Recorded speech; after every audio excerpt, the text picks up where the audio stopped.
beats my excitement for Beanie Feldstein's casting as Fanny Bryce. For some, it may have seemed like an unexpected choice, but if you've seen the range she demonstrates in movies like Lady Bird, Booksmart, and FX's impeachment American Crime Story, you know there is a lot to look forward to here. Well, I certainly was optimistic here. To catch everyone up, about a year ago, I made a video about Fanny Bryce, Barbra Streisand, and the legacy of Funny Girl. I also alluded to the then newly announced revival starring Beanie Feldstein. In spite of the inevitable comparisons to Barbra Streisand and her iconic performance in Funny Girl, I, along with many others, were genuinely excited and curious about what this casting would bring. The show opened in April of 2022 to largely negative reviews, often citing Beanie Feldstein's performance, and she, along with the rest of the production, were largely snubbed come Tony season. Box office numbers started to fall, and talk soon turned to who would come in to save the show from closing. What followed was one of the most dramatic and clumsy PR gaffes in recent memory, along with one of the most talked about returns to the Broadway stage. This episode can be considered a part 2 of my original Funny Girl episode. While there have already been like a million videos talking about the whole Beanie Feldstein and Leah Michele discourse, this video is going to follow some of the key moments in this revival, delving into the drama surrounding Barbara's time in Funny Girl, and trying to contextualize how one of the most anticipated Broadway revivals turned into one of the most controversial ones. You can view part 1 of this video, along with my other episodes, and if you want to see more content like this, make sure to hit that like button and subscribe to my channel today.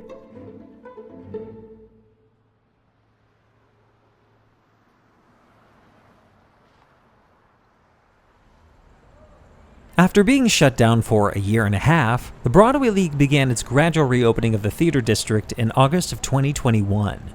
I think it's fair to say that many people were, desperate to get back to live performances, and the gravity of every first rehearsal, every first performance, and curtain call was heartfelt. It's going to see me, isn't it? In the middle of all this, the announcement came that Funny Girl would be coming back to Broadway in early 2022 and would star Beanie Feldstein. This gave pause for a number of reasons. I talk about it in my Funny Girl episode, that while in mind it is thought to be a classic Broadway musical, the show had never received a big commercial revival, and in large part, this was due to the memory of its original star, Barbra Streisand. And it's not hard to see why. The role was written to accommodate to her mammoth talents at that time, and it's a performance that people still fall in love with today. With Funny Girl letting Barbara take center stage, our focus is drawn away from the show's dramaturgical shortcomings and more inherent issues, which we'll talk about later on. So with Barbra Streisand being the mold for the role, Beanie Feldstein's casting was a record-scratch moment. By this point, she was mostly known for her spunky, socially awkward character turns in movies like Lady Bird and Booksmart. What she wasn't known for was her singing, even after making her Broadway debut as Minnie Fay in the revival of Hello Dolly with Bette Midler. And certainly in body and stature, she in no way resembles Barbra Streisand. But speaking for myself, this is what I found exciting about this casting. When I was researching for the Funny Girl episode, it seemed more and more evident that people's collective association with the musical isn't actually Fanny Bryce herself, but Barbara's interpretation of her. The real Fanny Bryce's career was marked by subverting the idea of what female stardom could look like in the early 20th century. Barbara would do that in her own time, of course, but likely benefited from the influence of women like Fanny. When Fanny first started her career, she had no interest in trying to emulate glamour or being sexy. Her stage persona relied heavily on sight gags, wild facial expressions, and broad Jewish caricatures. So rather than seeing Helen Morgan poised gracefully atop a piano or Marilyn Miller wistfully singing about looking for silver linings, you got Fanny Bryce acting a fool, braying her songs with a thick Yiddish accent. This stood in stark contrast with her offstage persona, which, while warm and funny, was also practical and savvy to the fickleness of show business. Barbara herself initially seemed at odds with what stardom was afforded to women in the 1960s. Remember that producer David Merrick had refused even considering Barbara's auditioning for him based solely on her looks. but her talent and candidness would bewitch the public. Funny Girl's book writer, Isabel Leonard, would later write, "How would you like to write a libretto about a homely little girl, have what seemed to be a homely little girl engaged for the part, and then the first time she has an audience, on opening night in Boston, have her turn beautiful in front of your eyes, and get more beautiful at every performance so that by opening time in New York, she's obviously one of the great beauties of all time." Fanny, on the other hand, may have had a harder time swaying audiences in this direction. She had no problem holding their attention with a heartbreaking ballad like My Man, and you cannot tell me this woman is not beautiful or glamorous in her own right, but audiences wanted more of the wacky Fanny Brice, and I suppose to her credit that's what she gave them, though she would later express disappointment in being pigeonholed that way. For me, Beanie Feldstein's casting announcement signaled a desire to steer clear of a Barbra Streisand imitation, to go for a completely different take on the role that would evoke instead the spirit of the real Fanny Brice. Remember that we were just coming back to live performances around the time this announcement was made, and given the many discussions that we were having about representation in its many forms throughout lockdown, this casting seemed like a correlated response to those reflections. To Beanie's credit, she understood that by taking this role, comparisons with Barbara were an inevitability. She would speak to this later, saying, "Look, as Beanie, I will to my last, knock on wood, love Barbara forever. She is the reason we all know this piece. But for my task, bringing it back in 2022, I can't be her. My job is to be Beanie's version of Fanny Brice, and not Barbara's version of Fanny Brice. But I say that with the most love and adoration." Soon after this casting announcement was made, though, another name soon became part of the conversation. I think most of us know the basics about who Leah Michele is. She made her Broadway debut at 8 years old, appeared in the original cast of Spring Awakening, and had a breakout turn in TV's Glee as Rachel Berry. This is producer Ian Brennan in describing the character Leah played. So the character of Rachel is kind of all ego and is like a fantastic little fireball of a starlet who's spectacularly talented and utterly tone deaf to how she comes across to people, and that's kind of where her charm lies. It was, for show creator Ryan Murphy, a no-brainer to cast her. Of the many things Leah and her character on Glee shared was a deep love for Barbra Streisand and an ambition to one day play Funny Girl on Broadway. And many joked or half-joked that her many performances of songs from the show was a broadcasted audition to play the role of Fanny. Now, Leah Michele is indisputably talented. With all that being said, one of the worst-kept secrets in the industry was her reputation for being difficult behind the scenes. This came to a head in 2020 when allegations surfaced about abusive and bullying behavior toward cast members on the set of Glee, which, quote, canceled her, and one way or another she was put out of the conversations when casting the revival of Funny Girl. On social media, Beanie's casting announcement was met with that aforementioned enthusiasm and curiosity, but also a kind of reveling schadenfreude, with Leah Michele being the butt of the joke and, at least online, inadvertently pitting the two women against each other, which was rather confusing for Beanie Feldstein. I didn't know that any of this was happening, by the way, and all of a sudden people started explaining it to me, and I was like, wait, what? I don't even I don't follow any, I didn't understand. But she very sweetly wrote on my Instagram. I don't know the woman whatsoever, but oh, that's nice. Oh, good. Well, I love this.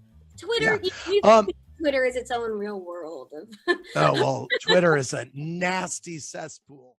Before we get into the ensuing, quote, drama, it's probably worthwhile to be mindful of Funny Girl and its already contentious production history. This was a very difficult show to produce, with big personalities and many difficulties behind the scenes.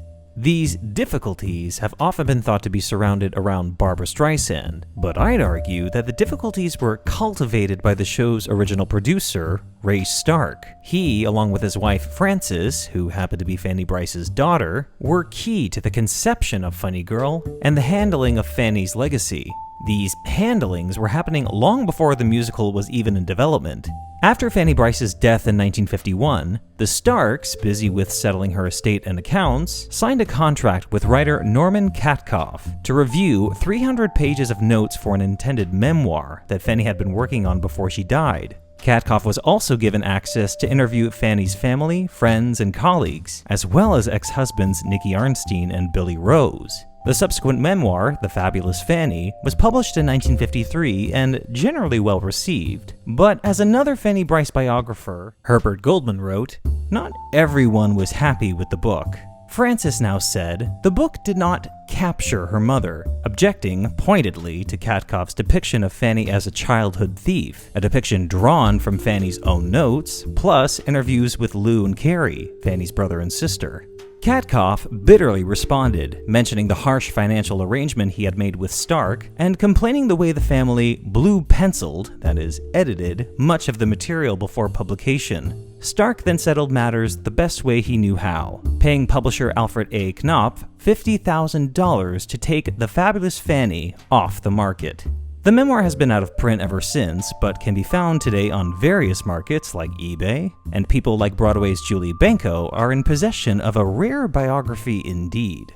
As Fanny's daughter, her account of her mother is perfectly valid. With that being said, reading through some of her interviews through the years, Frances, in my opinion, seems to have very specific ideas about who her mother was that are not without contradiction, and to me, a rather charmed memory of her father who was largely absent throughout her life. By the time Funny Girl was being developed in 1961, her proximity to her producer husband no doubt gave her a large degree of influence on how her mother's story was to be told. Ray Stark had rejected several treatments before committing to Isabel Leonard, who, though being an Oscar-nominated screenwriter, was totally new to writing for the stage. Stark's ironclad commitment to her would sometimes be a foil for the many creatives who would be involved in the show. Leonard would later write, in 1966, that working on Funny Girl was the most horrible experience of her life. Fanny Brice's real life was, in a word, complicated. But whatever the Starks and Isabel Leonard had in mind for a Fanny Brice musical was less about a nuanced story about the hard knocks of life in show business, and more of a rags-to-riches Cinderella story about a girl plucked out of obscurity by a charming but flawed individual, her rise to fame, his fall from grace, and a bittersweet end to a doomed romance. In essence, a variation of an already established show business tale, A Star is Born, first presented in 1937 with Janet Gaynor, and then, more recently, in 1954, with a movie starring Judy Garland. In between those two versions is another movie we should probably talk about, 1939's Rose of Washington Square, about a vaudeville performer who, again, is plucked out of obscurity, rises to become a star of the Ziegfeld Follies, and her gambling lover becomes embroiled in a bond theft scandal. Sound familiar? Fanny Brice certainly thought so, and successfully sued 20th Century Fox and Daryl F. Zanuck. Despite this disclaimer that opens the film, saying that any similarities to real-life figures were purely coincidental, the story was more than a little inspired by Fanny's life. The title itself derived from a song that Fanny had introduced with the Ziegfeld Follies. They even had the leading lady on stage, leaning against a lamppost, singing My Man. It was, to be frank, very unsubtle. I don't think Isabel Leonard's treatment exactly copied these stories, but was at least faithful to their tropes, making Funny Girl a mythical telling of Fanny's life, rather than a true-to-life biography. With Barbra Streisand's casting, the show evolved even further, becoming a showcase of this new and exciting talent. It may surprise some to know that Fran was never a fan of Barbra playing her mother, even after all the accolades that came her way. But Ray Stark obviously understood that Barbra's star was on the rise, and casting an inevitable superstar at the center of his production would pay off twofold. Barbra herself was very involved with the show's development, often giving notes to Isabel Leonard and her dialogue and scene work, riffing on Julie Stein's melodies, riffs which would sometimes make their way into the score, even having opinions about how she should be directed. Remember that Barbra was a very secular performer when she started out. She never trained with the Actors Studio or subscribed to any school of thought when singing. She was, in essence, an instinctive performer. not being versed in etiquette during certain professional situations, or being especially self-aware could ruffle feathers along the way. But the outcome on stage was always so thrilling that many thought it was worth putting up with. Many people have strong opinions about this, of course, and when viewed negatively are not without sexist or misogynist undertones. Greg Lawrence, who wrote about Funny Girl in his Jerome Robbins biography, Dance with Demons, offers a rather harsh view of Barbara's behavior. By all accounts, there was constant tension and acrimony backstage at Funny Girl, and the source was often Streisand, who was intent on making the show her personal vehicle for capturing glory on the Great White Way. With such grand ambition and her imperious, high-strung temperament, she did little to endear herself with the rest of the cast. Streisand's understudy, Leah Michele, said she was uncomfortable with all members of the company. She took herself very seriously, was distant, never able to laugh at herself or relax. Leah Michele, of course, had first-hand experience of just how seriously Barbara took herself. After over a year of waiting, Barbara called out of the show for the first time, citing a throat infection, and so Leah Michele was finally able to call up a long list of friends, press, and industry members to watch her debut as Fanny Brice. That night, however, as the lights dimmed in the auditorium of the Winter Garden Theater, an unexpected announcement was made. Ladies and gentlemen, in this evening's performance, the role of Fanny Brice will be played by Barbara Streisand. About 10 minutes before this, Lainey was backstage in full costume and makeup, ready to make her first entrance when who should appear but Barbara. Apparently, she got wind of the press in attendance for Lainey's first performance, and I guess suddenly felt well enough to go on for that night's show, which was obviously devastating for Lainey. Happily, Leah Michele did get her chance to debut in the role of Fanny the next day, on February 3rd, 1965, filling in for Barbara at both shows that Wednesday. As the years have gone on and Lainey is continuously prodded to tell that story time and time again, she admits that while they were never friends, she's come to an understanding of where Barbara was coming from. It was a very difficult time for both of us. I think we were very young. We both envied each other in an odd way. I wanted to be her. I wanted to be the person who was in the show, who was getting all the accolades. Barbara didn't want me to go on. I can't blame her. It was her part, her everything. Nevertheless, this story adds a peculiar dimension to Barbara's character and the lengths she took to keep herself at the center of the show's attention. Such lengths could potentially drive others to a tipping point. Later that year, in June of 1965, Sidney Chaplin, who had opened the show as Nicky Arnstein with Barbara, announced his sudden departure in spite of having recently renewed his contract. Chaplin denied any dispute with Barbara, and that the issue was really between him and producer Ray Stark. Despite his leaving, Stark had agreed to continue paying Chaplin's weekly salary of $2,100 a week until his contract's expiry the next year, on June 1st, 1966. Later in September, as Johnny Desmond settled into the role of Nicky Arnstein, a New York magazine suggested that there had been conflict between the two, saying it was a case of mushrooming incompatibility between Barbara and Sidney. Whatever the conflict was, it was obviously a lot easier for Ray Stark to let go of Sidney Chaplin and pay out his salary than contend with any conflicts with Barbara. Many company members confirmed the feud, also reporting Sidney Chaplin himself had been temperamental behind the scenes. He had, of course, grown frustrated at seeing his role fade into the background during Funny Girl's out-of-town tryouts, allowing Barbara to take center stage as a tactful way to lift the troubled show. Many company members also confirmed that the two had at one point conducted an affair during the run, but evidently, by June of 1965 at least, that alleged affair was done. When Barbara left the show at the end of that year, many wondered whether Funny Girl could survive without her. But the delightful Mimi Hines, who took over for the part of Fanny, would end up leading the production for the next year and a half before it closed. After Barbara appeared in the film version of Funny Girl, though, garnering ecstatic reviews and an Academy Award, her close association with this role and the show was pretty much settled. The production of the film was also reportedly rife with drama, with Barbara inserting her input every step along the way, at times butting heads with director William Wyler, and actress Anne Francis, who for years accused Barbara of being responsible for most of her appearances in the film being cut. I don't bring all of this up as a weird character assassination piece. Frankly, I'm sure that Barbara doesn't care what this random Gentile on YouTube has to say. But these stories, many of them unrefuted by the way, are part of what has made her so closely entwined with the memory of Funny Girl. There's the performance and the recordings, but there's also the lore of it all, where a determined young star centers herself in the middle of a golden opportunity. And evidently, the memory of her performance would be very hard to break.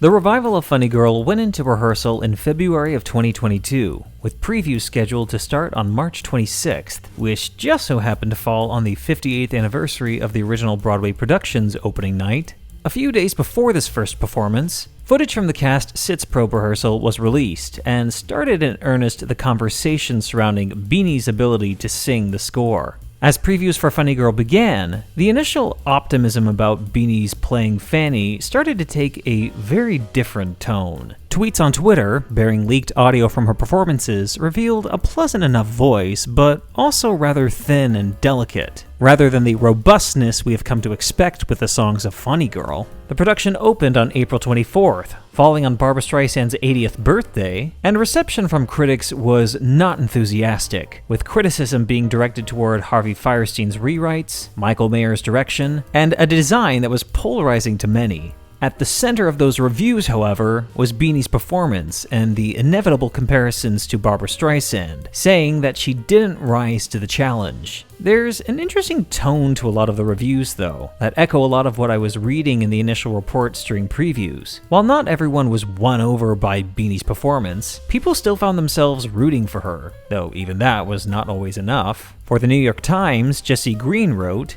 "To rip the bandage off quickly, Feldstein is not stupendous. She's good. She's funny enough in places and immensely likable always. You root for her to raise the roof, but she only bumps against it a little. Her voice, though solid and sweet and clear, is not well suited to the music, and you feel her working as hard as she can to power through the gap.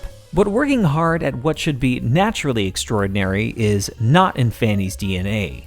He's likely alluding to Barbara here, and unsurprisingly, Barbra Streisand is mentioned in every review of the show. Peter Marks of the Washington Post wrote, "While you believed outright that Streisand was a star, with Feldstein, your foremost belief is that she believes she's a star. It's a distinction with a difference, in that with this latest Fanny Brice, that powerhouse illusion at times requires more cooperative effort from the audience." I'm not gonna lie, her reception was disappointing to hear, given how gung-ho I was for her last year. And I'm not even a Beanie Feldstein superfan. I was just excited to see a brand new take on a role that has become synonymous with someone else for so long. And I was hopeful that the creative team would help Beanie get there, and controversial as it sounds, make changes to the show that would suit her. Maybe giving new arrangements or keys to songs, the same way that the recent revival of The Music Man accommodated for Sutton Foster, which received its own kind of mixed reaction, I guess. I don't know what happened for Funny Girl, but the pieces just didn't come together here. The more disappointing thing to come out of all of this was the extreme toxic tone of the discussion surrounding Beanie online, laced with some of the most hateful and fat-phobic comments I've ever had the misfortune of reading.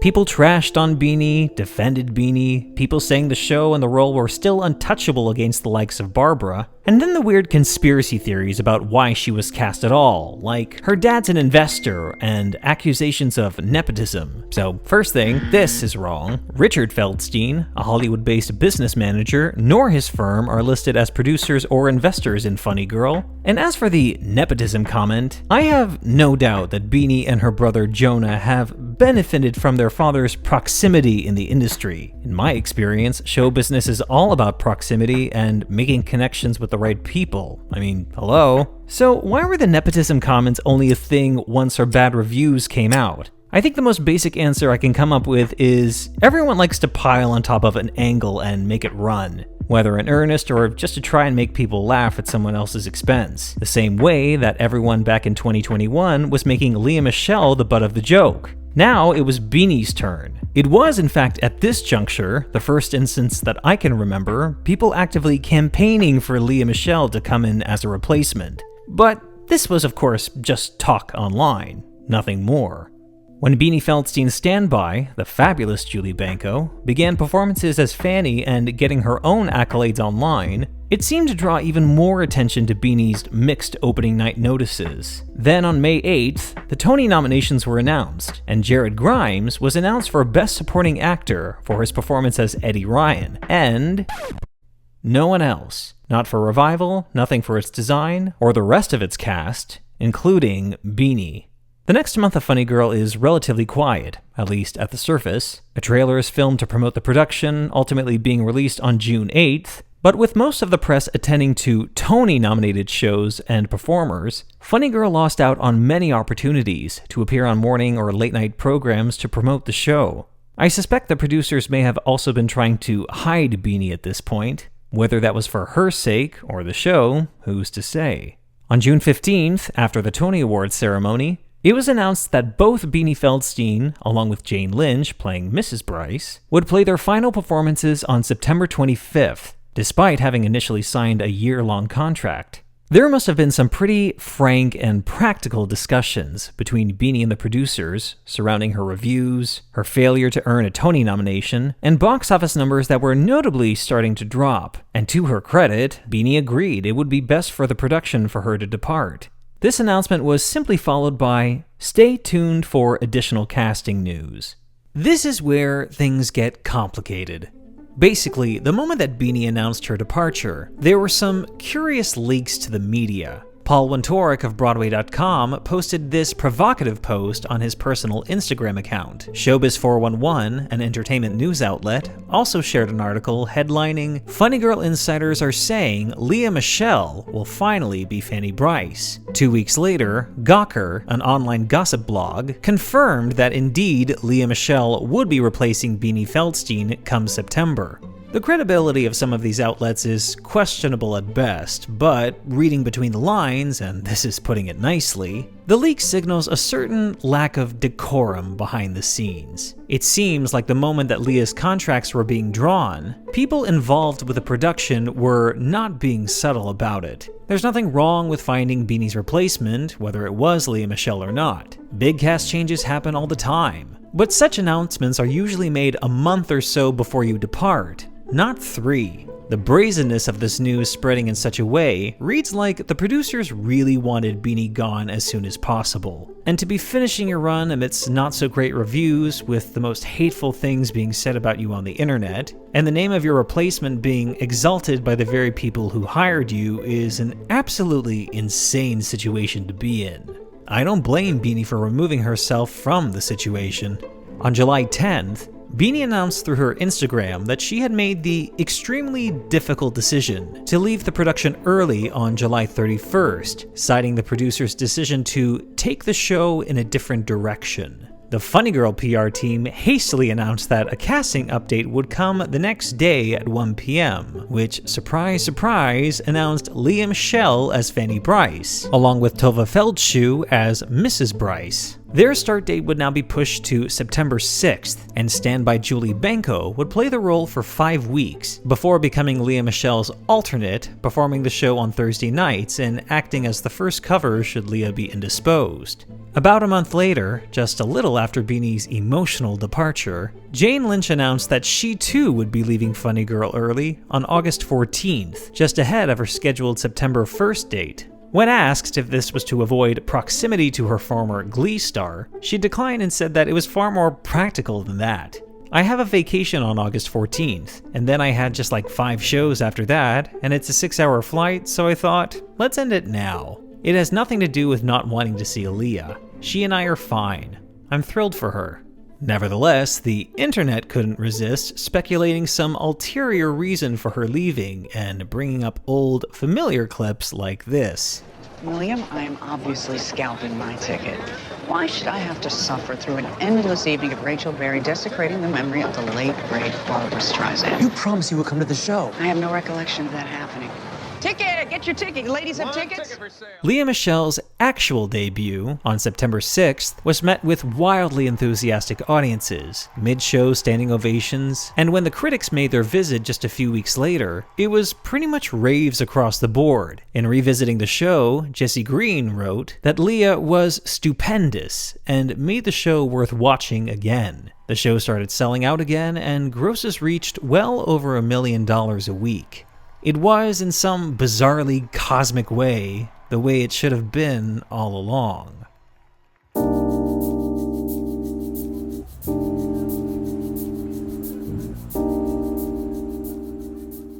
I'm not sure anything I have to say personally about the whole Beanie and Leah situation is helpful to share here. So much has already been said by others, and I don't think I have anything to add. What's curious in the whole situation is how much the narrative around Beanie and Leah has flip-flopped so harshly and viciously, it's almost dizzying to keep up with. Beanie's initial casting was met with open arms and so much optimism, and the perceived rejection of Leah as a natural frontrunner was seen as a kind of poetic justice in response to what many have reported as a toxic reputation that no one wanted to be near. Then, with Beanie's bad reviews and the backlash surrounding it, favor suddenly shifted back to Leah, not so much considering her alleged reputation, but for her talents being better suited for the part. Now that she's back on Broadway, earning raves and Funny Girl, selling out shows, and helping investors get closer to earning back their investment, Leah's return to the Broadway stage is largely seen as a triumph. The allegations of her past behaviors haven't gone away,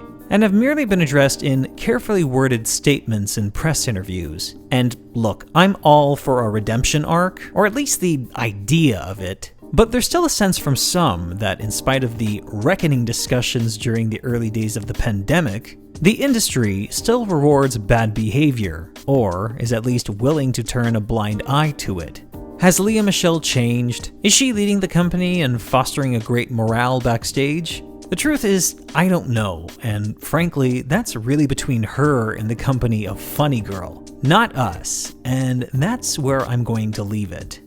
I really do think Beanie gave it her all, but speaking frankly, she should never have been cast in the first place. Given Barbara's shadow looming over the show, and knowing what we know now, a production that was probably never really sure with what to do with her casting.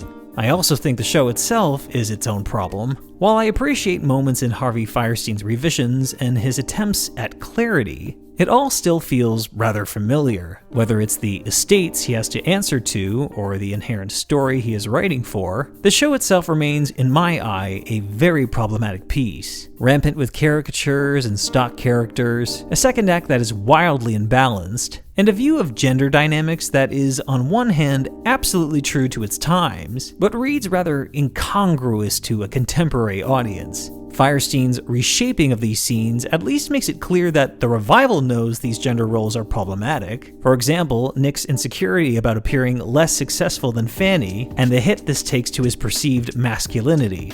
But it's still very hard for you to sympathize with Nick and his motivation for getting involved with the Bond scheme, and maybe still even warier of Fanny and her devotion to a man whose own motivations were never quite clear. My controversial hot take that no one asked for is after the current revival, Funny Girl should be put to rest. I think we can still admire it for what it is, fawn over Barbara in the movie or on the cast recording, even appreciating the legacy of the real Fanny Brice, who paved the way for so many. But I think the show and its legacy, which is forever marked by Barbara, is pretty much untouchable at this point, and I'll admit it's a wild departure from how I felt a year ago. Maybe I naively thought this revival would be some beacon of change coming out of lockdown, giving way to a new kind of star. It didn't really pan out that way, but I don't think Beanie needs vilification for that. Considering how ugly things got, she navigated a very difficult situation, professionally, and with a level of grace that may not have been wholly earned by some. I've no doubt that she'll be back on screen with some new project or another. And yes, a part of me does hope that she will return to the Broadway stage someday, but hopefully with a project that she can approach without being encumbered by another shadow, and, as novel as this sounds in show business, with a bit more kindness.